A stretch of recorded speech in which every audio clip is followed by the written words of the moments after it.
everybody. Thanks for coming out tonight to Scotty's Brewhouse and the invitation.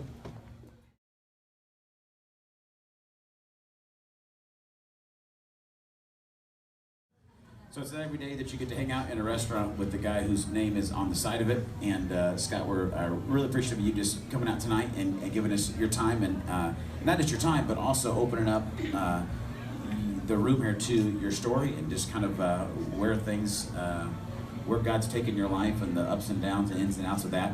And tonight, guys, as we chat, we'll be chatting here for the next 20, 30 minutes or so. If you have a question that you want to send in tonight, whether it be for Scott or just about life in general, we'll do our best to answer. And you can just text those questions in, and the number is, if you want to type it in your phone, and you have it in your phone, and you can send a text later if you want. If you don't want to, you don't have to, but you have the number. But it's 317. You actually have to put the 317 in there, but it's 317-550-5070. And I'll say that a couple more times throughout our conversation. But 317-550-5070. And if you have a question for Scott, it comes from his story, or maybe something we share throughout the time, go ahead and send in the text, and we'll do our best to answer the question. But Scott, we talked a little bit tonight, as Andy was kind of introing. Thursday night we did this event with Dayspring, and you've been involved with Dayspring for years, and 28 years have been providing homes for homeless families here in Indianapolis. And it was a great event Thursday, and we were excited to raise the money we did, and just awareness. And if anybody wants to be involved in serving with Dayspring, please talk to us before you go home tonight. We'd love to get you guys connected with that. But we talked a little bit about this idea of what a house is and what a home is, and so take us back to, little Scotty Wise time. What was your house like growing up? Like, were you here in Indy? What was the Wise house? The Wise home. The Wise home. I was born in Fort Wayne and lived there for 3 years, and then moved to Muncie. And so I consider Muncie my home. Actually, Yorktown, the suburb of Muncie. And I lived my entire life there, and kind of just. My parents were entrepreneurs, their parents were entrepreneurs, so I kind of was raised around this idea of self-fulfillment. Like, it was, you go out and you chase whatever dream you want, and you can do whatever you want. There was no boundaries. It was, if you want to be an artist, Scott, if you want to be a doctor, if you want to be whatever you wanted to do, they did. There was no pressure to do. My dad was in construction, and so, and I hated doing. All summers I was doing that, and quickly found out I didn't want to do that. So, didn't know that this was my gig, but this kind of fell. Well, I don't even want to say fell in my lap. I think there was a plan and a purpose for my life, but didn't know that this is what I was going to do. So, growing up, church was kind of, I don't want to say an afterthought, because we prayed every night. Like we'd say our prayers when we went to bed. Sure. But it was more like, I think you hear the words a lot, Christian by convenience. Like, it was Easter and Christmas. But I went to, we call that being a creaster. That was me. That was us. And so, but it was, the problem was the traditional church, which, as I talked to you about, I'm not here to slam on any. There's lots of gods out there. A lot of people are praying for different things, and but the way when I was born a Methodist or born into a Methodist church. Hey, me too. All right. And I went, I got confirmed. I was baptized as a baby. I went to church camp. I went, I did the thing. I think that, I don't know if they were just things that my parents told me I was supposed to do, and I just felt like there was an obligation. I'm first child. I'm OCD. I'm type A. I felt like I had to do everything to make everybody happy. So I looking back and laying on the couch in front of everybody, I can self-analyze and see kind of why I did some of that stuff. But going to church, when I would go to church, it never, ever connected for me. There was never, ever a connection. I would sit on the pews, and it was everybody in their Sunday best, and I don't know if I was just a typical kid that was disgruntled because I didn't want to wear my church clothes and go sit there, and I didn't understand what the preacher was saying, and it was turned to this page, and I would try to read through what he was saying, and I would say 10 minutes into the sermon, I would be drifting off thinking about what I was going to do when I got out of church, or what homework I had to do or whatever. So that was kind of it. God was there, but it was more like, I was thinking of this story, and it's fun. I'll tell you a sidebar to the story here in a second, because I just think it's really crazy, and you'll get it in a second. So the story that some people have heard this. I think I probably heard Steve Poe say it, but you hear about the guy that he doesn't have a job, and he's racing around his house, and he's interview after interview and never can find a job. And finally he finds one, and he gets an interview, and he's going in for a second, and he thinks he's going to be hired, so he's at home, and he's putting on his best clothes, and he's looking all, you know, he's clean, and he's showering up, and he's like, yes, today's the day I'm going to go get my job, and he can't find his car keys. And time's ticking, and he's like, please God, just please let me find my car keys. If you do, please, I promise I'll be there every Sunday, and I'll pray more, and I will be this. And nothing was happening, and he turned around, and he sees his keys laying on the counter, and he's like, hey, God, forget it, I found them, don't worry about it. You know, and I think, so the sidebar story to this, because I was thinking about saying this on Thursday when we were out on the patio, and thank you, Awesome. Appreciate it. And when I was thinking about what I was going to say when we were going to talk, I'm showering up, I'm getting ready to come down and meet you guys, and I have terrible eyesight. If I don't have my contacts in, I'm like 2400. I'm almost legally blind. I've got a retina detachment in this eye, so I've got crazy eyes. I'll look at you, and I'm really looking at you, and I've got all kinds of mess going on. So one of my contacts, I always plug the sink out because I don't want to lose them when I'm popping them out and trying to clean them. And right before I was coming in, and I'm thinking of that story in my head of telling it, I drop my contact, and it falls in the sink, and I go, please God, don't let that go down the sinkhole. And I'm like, and it's sitting right there, like right by the sink, and I picked it up. It's just something that small, just like hit me. I'm like, he's sitting here either laughing with me or laughing at me or just saying he's with me, getting ready to go do the thing that I was doing with you. So I totally, I'm a babbler, if you can't tell. So I like it. I started with going with a home, but I had to drop that story because I just think that's kind of where I was raised. I was that person that was like, oh, please God, let me get an A on this algebra prep test. And then I would get the A, and then I would kind of go on with life. And then I was like, oh, please God, that girl is so hot, I want to go out with her. Please let her go out with me. So that was kind of how I was a Christian. Well, you missed it. And when he answers those prayers and their twin sisters, don't date the other twin sister. We heard a story about that earlier tonight. It's never good to date the twin sister. Anyway, well, I think, one thing that's interesting, and we didn't have this, on our interview, but interesting you said that is like, I think a lot of times people that maybe grow up in church and they might be, type A driven, firstborn kind of kid, like sometimes I think it's the point where just the idea of like, hey, this relationship with God is about like, hey, don't do bad stuff and come here all the time.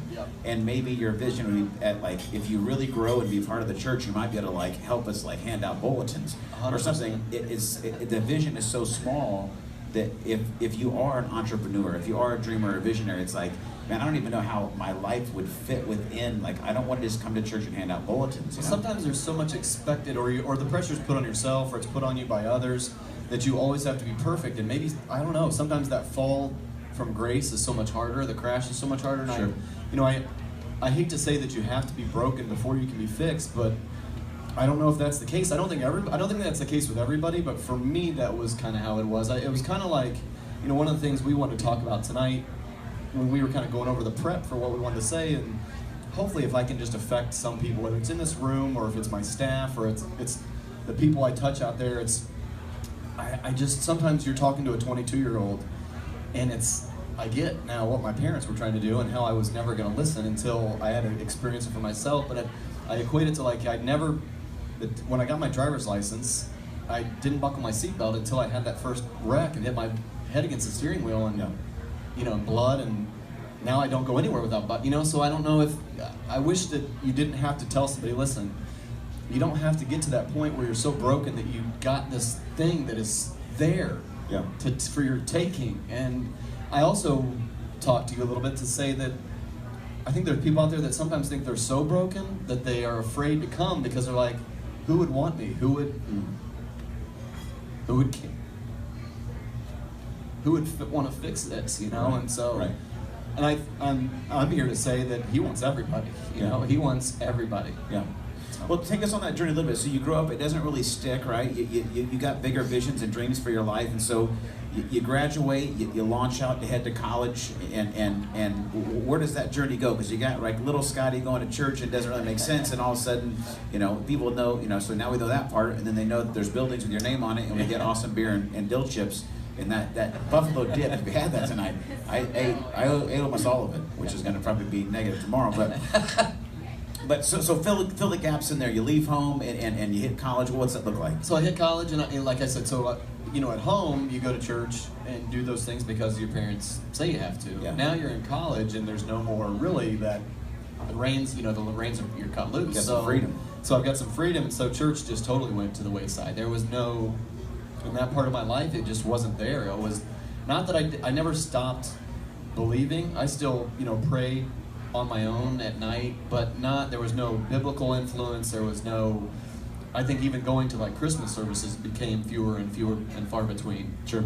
And so it was more just, all right, fill the day with, you got work and you got school and then you got, I was swimming in college, so I had swimming, and so I was just busy with that, and there was just no church influence whatsoever, and none by my parents, and it just was gone. It wasn't there. Sure. So I mean, in that time, I mean, what really drove you at that point? Because you don't start a chain of restaurants like this on accident. So I mean, what was the motivating factor for Scott at that point? You know what? By nature, I think I'm a people pleaser. I read Twitter, and I shouldn't, because it's an easy way to get your feelings hurt. And especially when I say the stupid stuff I say, so I have no room to really say anything bad about it. But I think when I was in college, I was waiting tables at, I kind of did the progression that most restaurant owners do, that I was working in the kitchen at this bar and grill, at Dill Street Bar and Grill, people that know it from Ball State. And then I moved into I washed dishes as a freshman, then I started cooking, and then I got a job at Applebee's, back when Applebee's was the place to go. It actually was at one point. So I did that, and I just graduated. So I graduated Ball State with a marketing and PR degree. Didn't think restaurant was my gig, and I went to Texas and lived for about a year, and hated my day job. And I was bartending at night, and that's kind of when the light flickered, and I'm like, all right, you keep gravitating towards this industry, why not try to make it something? Yeah. And so most normal people would then get into like management, or go that direct, take it step by step, and you're not supposed to do what I did, just go all in at the age of 22 and buy a little bar and clean it up and then try to make something successful out of it. And it's not because of me. I mean, it's because of all the, we've got the people that are here today, the 1,500 people that I work with every day.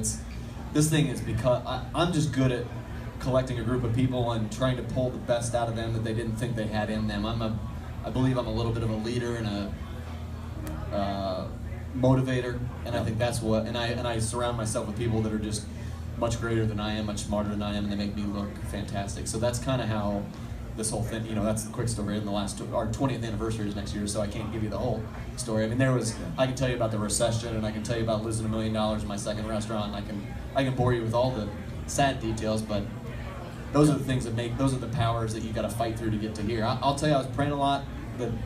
The second restaurant I opened, so I was way too successful the first restaurant I opened with the Scotties. I'm 22, I've got a restaurant in my hometown where I just graduated. Of course, all my buddies are in drinking, it's fun. I'm like, this is easy, why didn't everybody have a restaurant? So then I opened restaurant 2, and that's when God kicked me right in the nuts and said, this is why we don't give everybody a restaurant. So I lost $1 million in that second one. I ran it for about 3 years. I remember, I specifically remember this, there were Sundays where we'd go around and my wife and I would put flyers underneath, we'd go to church parking lots of all places and put flyers under their windshield wipers, and these ministers would call me and just give me a beating on the phone. I'm like, listen, God is not going to be mad at me. I got rent to pay, I've got people, I've got a mortgage, and so it was a struggle. But those things, everybody knows in all of our lives, whether it's personal or professional, those things that you go through are what create your character. Those are who you are. I mean, I could have laid down and given up and cried, but I didn't. I picked myself. I think that kind of is the church in me that came out. It was never give up. This isn't the end of the story. Yeah. I'm not done with you yet, Scott. Yeah. So you're working through that. You're opening restaurants all over the place. You're losing $1 million. You're making money. Things ups and downs. You're getting married. You're having kids. Then you kind of come to a little bit of a fork in the road where faith kind of comes back into the mainstream, and it had a little more to do, like, and it's kind of a cliche story, right? You kind of go to college, you do your own thing, then you get kids, and you think, you know what? How are we going to raise these kids, right? So how does that affect the Scott Weiss kind of faith journey as the family grows and you're seeing you got the impact there. Tell us about that. You know, it's even rewinding a little bit before that, I didn't think I was going to have kids, which is crazy to me now. Anybody that has kids and understanding just what they bring to you in your life, it completely changes that. And I was always that guy that, you know, I apologize if you don't have kids, because I hated the people that always would say that kind of crap and be like, I'm like, great, I'm glad you're fulfilled and you got soccer on Saturdays and I'm busy and I'm running restaurants and now I get it, because I'm that guy that's just busy with soccer all day. That's me. I'm getting text message from my wife right now. My 8-year-old son just won his football game, so won our first playoff game. Yeah, thanks, appreciate it. So I just kept telling my wife that we'll have kids after I get one more Scotty's Open, and she quickly realized that was kind of a ploy, that it was never going to stop. And I wasn't ready. I'm by nature, I think I'm a little selfish, or I wouldn't name every restaurant after myself. I'm conceited, I get it, I got issues. So I finally, around the age of, I think it was when I was 33, I said, I'm ready. I said, if it happens, it happens. And God, did it happen? 4 times over it happened. And so but I'm so blessed and thankful. And so when I think that was, again, God coming into my life. At the time, I didn't know it, but I think He planted those seeds for a reason, because when they started getting just a little bit older, I think my oldest, Slater, was about 2 or 3, and my wife was born Baptist. She was, and they were big into their church. And so it was really, for her, it was weird for her to marry a sinner like myself and not go to church every Sunday and not do the things we were doing. And so she pushed it for a while, and then she finally gave up on me, because she knew I just knew church as what I knew it when I grew up, and it wasn't for me. And during this whole time, there was this weird thing where my sister is huge into her church. She moved to South Carolina, and she became, I don't even know what religion she is, but she's just so into her church, and she loved it. And I hated that I couldn't understand why she loved it so much, and I didn't. And so my wife said, we've got to find a church to put a moral compass into our children. I mean, and I get that. And I was like, you know what? I agree. They need to go through what I went through, because I believe that even though I wasn't the best kid all through my life, I do believe it did center me a little bit with some of my morals. And so she said, I've heard some good things about this church called Northview. We need to go give it a shot. It's not a traditional church. I think you might like it. And the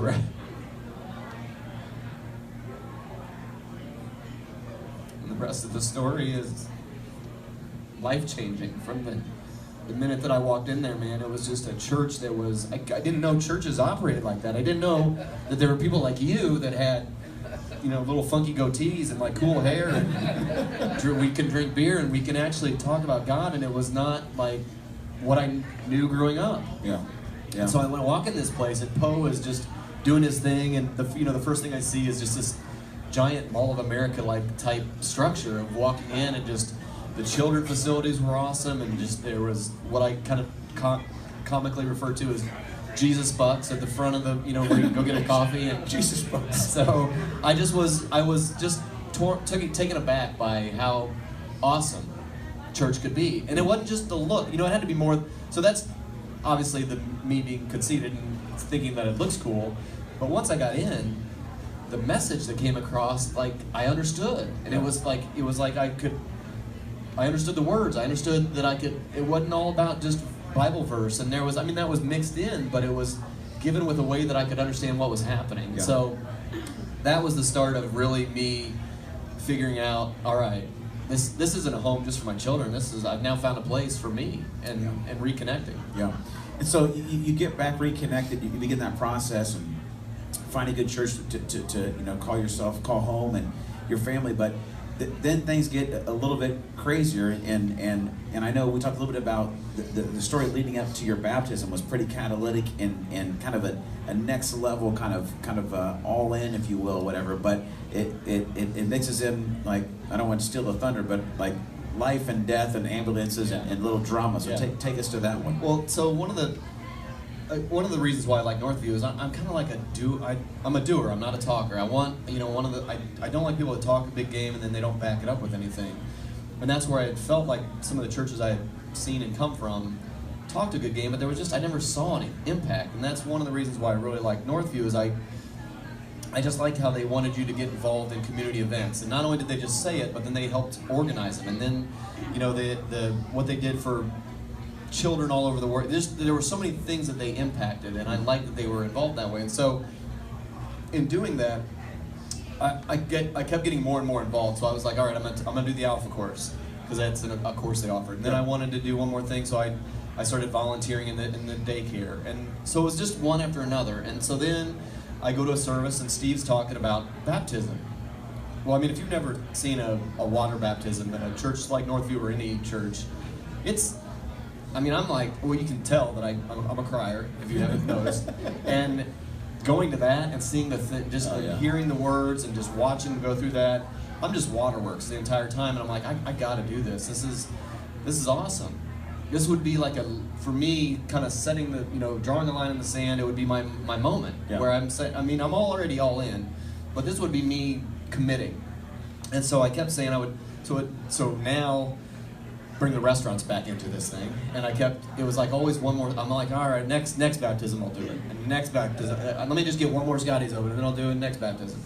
And it just, that kind of crap crept back into my life, and I got I was down in South Carolina. I think it was 4 years ago, I think now,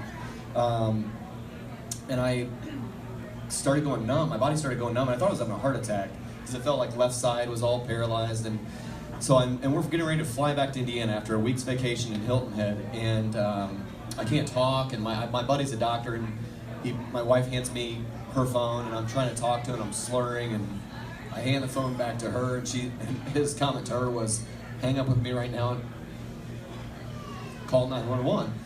And so I spent 2 weeks in a hospital down there. They could not figure out what was wrong with me. They put me through every test, and so I fly back to Indiana. My dad and I go and look at Three Wise Men. I think it just opened, so we go there and go look around, and then we go back to home. And that night at 2 in the morning, my hand starts going numb again, and I wake up my wife, and I tell her it's happening again. And so about 2 a.m., ambulance shows up, and man, I'll just never forget that night. I mean, as batshit crazy as I was going at that moment, I just remember so many things happening. And I remember getting on that gurney myself, and getting in. I remember them banging me into the back of that ambulance, and the lady kept trying to ask me my name, and I could see it in my head, but I could not say it. And that was the moment where I said, God, this isn't me, the guy that couldn't find his keys. This is me, your friend down here, who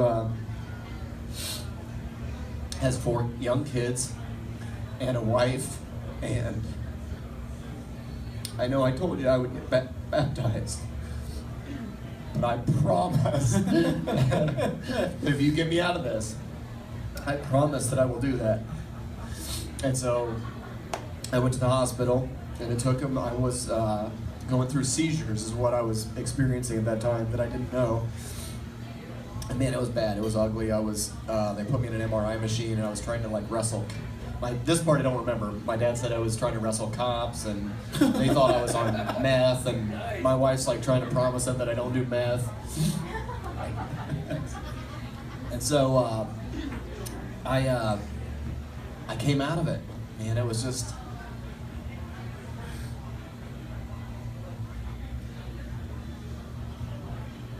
I remember waking up, and my mom was right in my face, and I said, I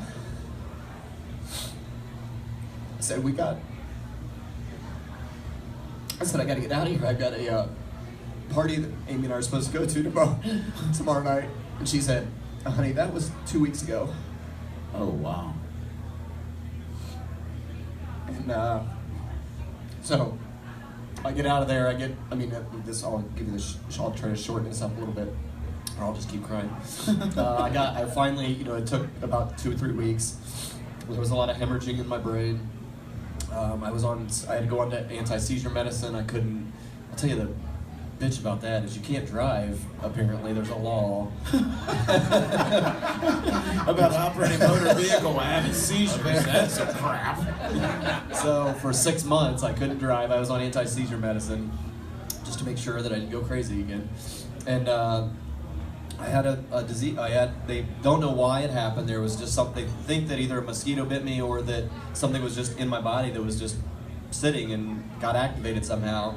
And it was called viral encephalitis. And it was my buddy, who's a doctor, told me after I finally recovered. He was like, not many people come back from that altogether. And so the first service. But are there points in that, Scott, where you're thinking like this may be it? Like I'm tapping out. Oh yeah. When I was in the ambulance, both ambulance rides, I remember clearly like fighting not to go to sleep because I thought that if I closed my eyes, because I was tired, and I don't know if that's like how it gets, but I remember fighting that because I felt like if I close my eyes and I fall asleep, because it would just be so easy to do that, then I'm gone. Wow. And you just have. I mean, you're that cliche, your life flashing in front of you, that happens. I mean, it was like a film strip of I was just seeing myself as a kid, and then I was seeing a lot of it was my children. I was thinking about not being able to teach my son how to shave, or walk my daughter down the aisle. I mean, you go through all those like cliche things, and I mean, it's just scary, you know. Like it's just, I just felt like, and I was just angry. I was like, man, I had so much more to do, and I let work get in the way of like things where I could be with my children, or I'd put in a couple extra hours of work, or I'd go in on a Saturday and skip this, and I'm like, I think that God was talking to me for so long, and I kept ignoring him, and he's like, this is your final warning, you know, I'm gonna tap you on the shoulder, and I'm gonna wake you up, and hopefully you listen. Yeah. And so I after I got out of there and got back into home and rested, my first church service that I walked into, Steve was asking for if anybody wanted me to baptize. You're like, this guy right here. This guy. And so hand went up, and that's kind of when everything, I did it. I mean, I got baptized.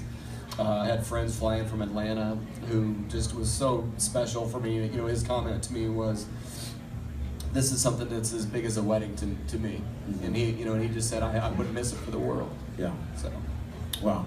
Once again, guys, if you want to send any questions in, you can send them in 317-550-5070. We'll do our best to answer any questions that come in. We've got a couple coming in, but we'll get there in a minute. 317-550-5070.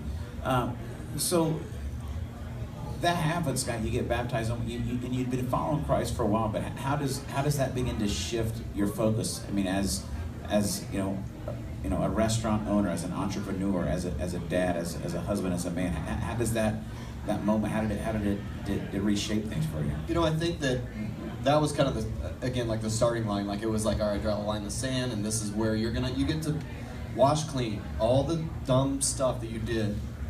We forgive you. You know, you don't have to keep beating yourself up about it. You're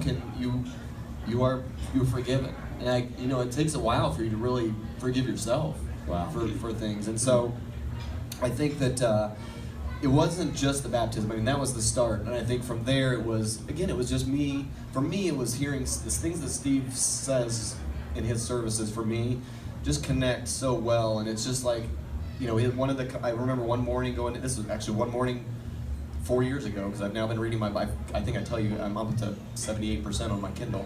Yeah. But 4 years ago, he told me you can't be the Word or live the Word if you don't read the Word or know the Word. And so, but I knew that I couldn't just read the Bible because it was way too difficult. I've tried numerous times and I'd always given up. And so I told you that there's a book called The Story that if anybody's ever wanted to just try to read the Bible or understand what's happening in it, besides the stories that you know about Adam and Eve and the stories that everybody knows. It was a cool way where they took the Bible, put it in chronological order, and put it in words that a dumb guy like me can understand. And so I read that first, and then I got into the Bible.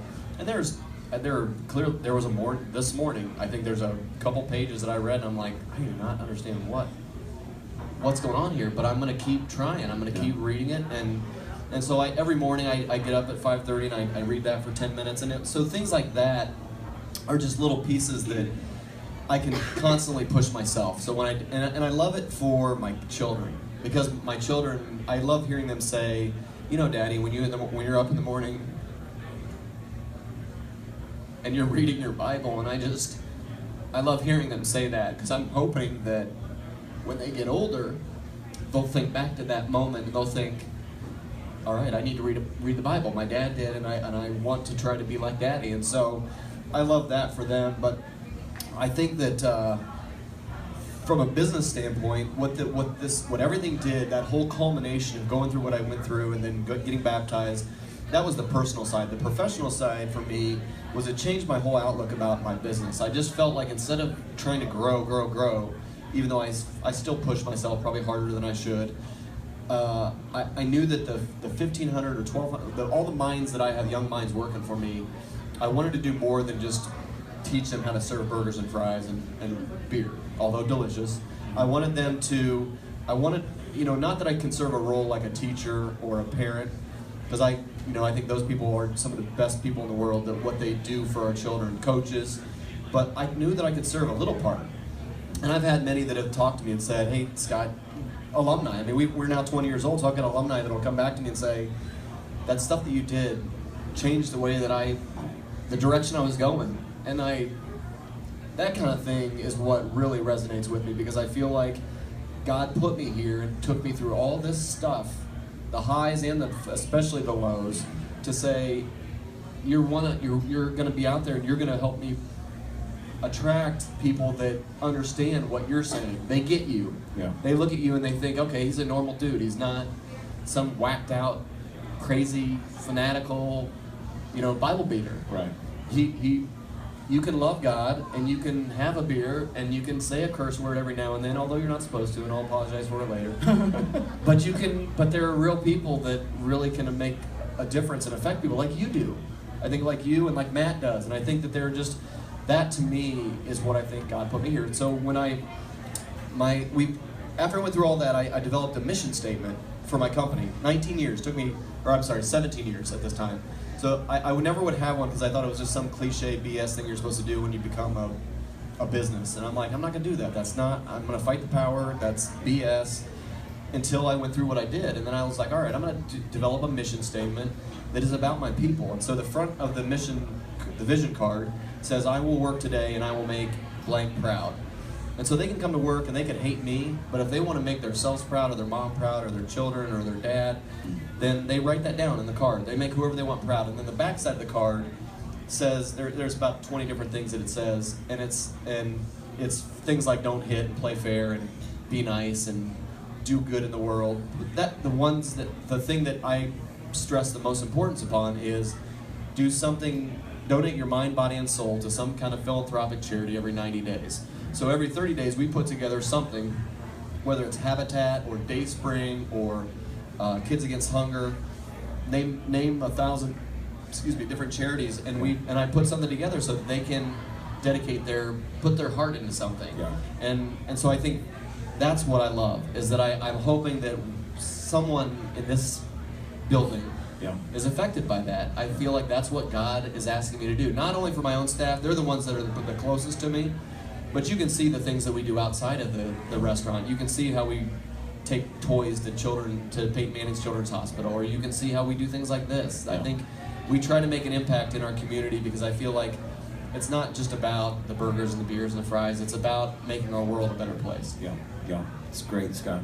So as we wrap up, like, let's say there's somebody here tonight, maybe they're in that crossroad, period that you were in. Maybe they're in their 20s, or maybe they're newly married, or maybe they're just having kids. I mean, they're at a place where it's like, man, I grew up with some kind of faith background, or even if I didn't, but I'm just wondering if there's something else there that I need to tie into. Like, what would be your word of encouragement to them?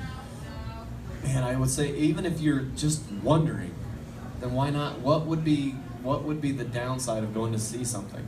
You either don't like it and you're back to just where you are right now, or you find out that it can completely change your life, which I've just taken the last 30 minutes to tell you what it's done to mine. I hope that, if anything, I can be a little bit of an inspiration to say that normal people that come from those kind of backgrounds that just wonder, there's a place for us. Yeah. You know, and he knows I'm not perfect. I screw up daily, and there are things that I question. I told my mom the other day that for my birthday, I just turned 42 about a week ago.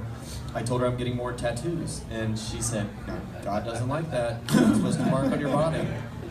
And so, you know, right or wrong, I mean, I guess that God will judge me for some of those things, but I'm hoping that maybe some of the good that I'm doing maybe outweighs some of the bad.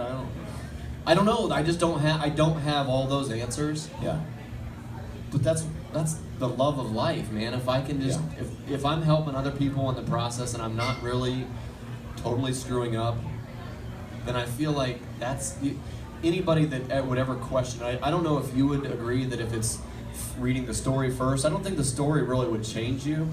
In my opinion, it's finding a home first. I don't know if it's pub or if it's finding somebody you can either talk to. That might be the easiest way to do it instead of trying to, because Northview, I'm not here to promote Northview because I think some people are intimidated by it. Some people walk in there and they're like, oh my God, there's like 7,000 people. This isn't a church. This is a giant Mall of America. Right. But I don't know. When I get in there, I just zone in on one person or a couple people, and I'm just like, the music is awesome. I'm zoned in on that person is talking to me. I get it. But I think everybody can find a different place. Yeah. You know, it's fine. I think it starts with finding that right home, and then figuring out for yourself what you're looking for. You know, are you looking to find God? Yeah. You know. Yeah. Well, one thing I love about your story that's consistent throughout it, Scott, is this idea, and it's the amazing thing that we have in this thing called the gospel, right? The good news of Jesus is he's the only person that ever came up with this idea called grace, right? Where you can't earn it, you can't do enough, you know, to deserve it, and it's this free, undeserved, unearned, you know, favor and love of God, and the idea of grace is. Is all over our lives, but I love that. I think that you live that out because I follow you on Instagram and Twitter and whatever, got to know you, and like I love that you don't try to put out a false, polished image.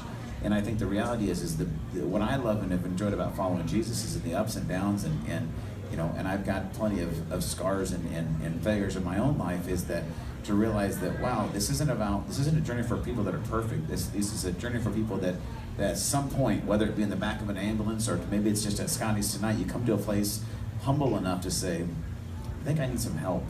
You know what I mean? And to get connected to a God that can say, you know what, this isn't about you doing it perfect. This is about you receiving this free gift of love. You know what I mean? Because grace is possible through the love of Jesus. And so tonight, guys, if that connected with you and you might want to take a first step towards that journey, Scott talked about that book, The Story, that kind of puts the Bible in chronological order. We've got a handful of copies of those. In fact, they're in the van, and I forgot to bring them in, so I need somebody to help me with that. But if you tonight would want to get one of those, we want to give you one as a free gift tonight to kind of get you started on that journey. And so, that's something that we want to make available to you tonight. And in just a minute, we're going to kind of turn things back over to the table discussions. But I want to get real quick just a couple of questions that we had come in. Scott, 317-550-5070 once again. Somebody said this, Scott, what's the first baby step in getting a little bit closer to God, is a question that came in. Well, for me, I think the baby step was, I think the first baby step is if you already have a question, that means you already want something. It means the seed is, I think, already inside you planted, that you're questioning it. So you've already taken the first baby step. You've already got that inside you. I think the second step now is actually taking a step. I think that's sometimes the hardest part, is the saying, I mean, let's be real, okay? This past Sunday, I get up and I've got a little bit of a beer hangover, and church is not the first thing on my mind. I want to get the kids donuts, and then it's like a day that I can finally relax. Yeah. But I think sometimes that's the hardest part, is taking that step. Not that it's fair to even equate like going to the gym with going to see God, but I think I always tell my staff when they come to work, I'm like, the hardest part is getting here. If you're like working on a Tuesday morning in February, you already set the alarm, you already got here, and you got up, and you came to work, and it might be slow, but you're here, so why not work hard? And I equate that to the gym. The hardest part is getting there. The hardest part is just walking into church, maybe it's finding that church, and that's the part that I feel like I can't give the right answer to, because I think the church can be different for everybody. Sure, yeah. And I think that to back it up, I'd say the easiest baby step would be I would let you just call me.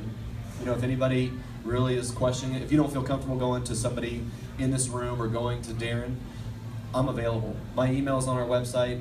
You can tweet me, and I read everything. So I'll send you a direct message back, and I'll give you my phone number, and I'll talk to you, and I'll invite you. Can come to church with me if you want. You can come to Northview, and I'll walk in there with you so you can see what I see. And you might not like it. You might say, all right, this isn't for me. Or maybe it'll be that thing that does what it did to me and just really inspires and lights the fire. Yeah, yeah. If you guys have any questions, let us know, because we've got a lot of great churches that we're connected to around the city.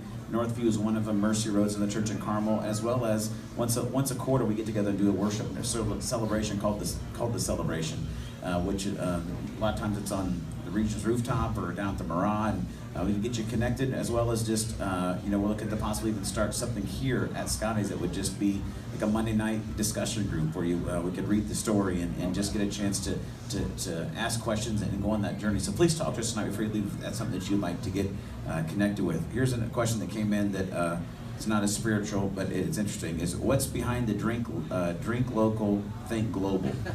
Yeah, I hate to say that I borrowed it, but Jeff Meese, who's a buddy of mine from Bloomington Brewing Company, wouldn't mind that I saw it on a shirt of his 20 years ago, and I just thought it was the coolest thing in the world. And it essentially means that you should think globally, think about our entire world, and drink locally or eat locally, support the local guys. I mean, as much as I'm trying to be the anti-chain, we look like it's hard for me to go around now and say eat local, and people are like, well, you're not local, Scott, you got like 15 restaurants. And I say, well, you can have my $4 million in debt because I'm the only sole owner of the bank that I'm responsible to the bank. There's nobody else besides me, so I'm not some giant conglomerate corporation. So yeah, it's a good one. It's good.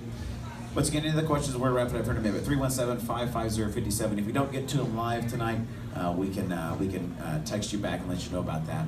But I'm going to wrap up actually and turn it over to the table discussions if you guys would like. And the reason we call this the invitation is because you're invited to be here, and every time we have an invitation, we like to give the invitation to consider a relationship with Christ. And it's real simple. You can put it in your own words, but it's basically just changing your mind about whatever thought you may have had about God, and realize that, you know what, this could be something I could try. This could be a journey that I could take, and just really honestly and humbly asking Jesus to help you make that journey. We'd love to talk to you guys about that tonight. I'm going to close this with a quick word of prayer, and then if you want to text any more questions, you can do so. And if you'd like to, talk to your table leader, to Andy or I, and we can get you one of these stories. They're really, really cool. Like Scott said, it puts the Bible in chronological order, makes it a lot easier to understand and read. We'd love to get you connected with that. So, Scott, thanks for being here tonight. Thanks for sharing your story. Thank all of you for coming out, too. Absolutely. And we'll wrap up just like this. God, thanks for tonight. Thanks for a chance to be here. Thanks for every individual that's here tonight. And it's not an accident that they're here. And I just pray that, God, there's something that Scott said tonight or something that you said to them in their heart struck a chord, maybe began to change some thinking in some way. And, if you're here tonight and it's something that you would like to pursue, you can put it in your own words, but it can be a simple prayer like this. Dear God, I think I got it wrong. Help me to change my mind and to see you as you are. Help me to see your love and a relationship as a place that I could actually call home. And if that's something you'd like to do, please come talk to us. But God, anybody that feels that way, I just pray tonight that you'd help them to sense your love, your presence, and your affirmation of them, that you're proud of them, that you made them on purpose. You've seen their greatest day, you've seen their worst day, and you love them just the same. And just thanks for being that kind of God that is love, and that is grace, and that is just an amazing friend. You're the best, God. Thanks for tonight, and we ask these things in Jesus' name. Amen. Enjoy yourself, guys. Hang out. If you want to tweet any or text any more questions in, you can do so. If you want to talk to Andy or myself about snagging one of these story Bibles, we'd love to get you one. And just continue to hang out. Thanks for being here tonight.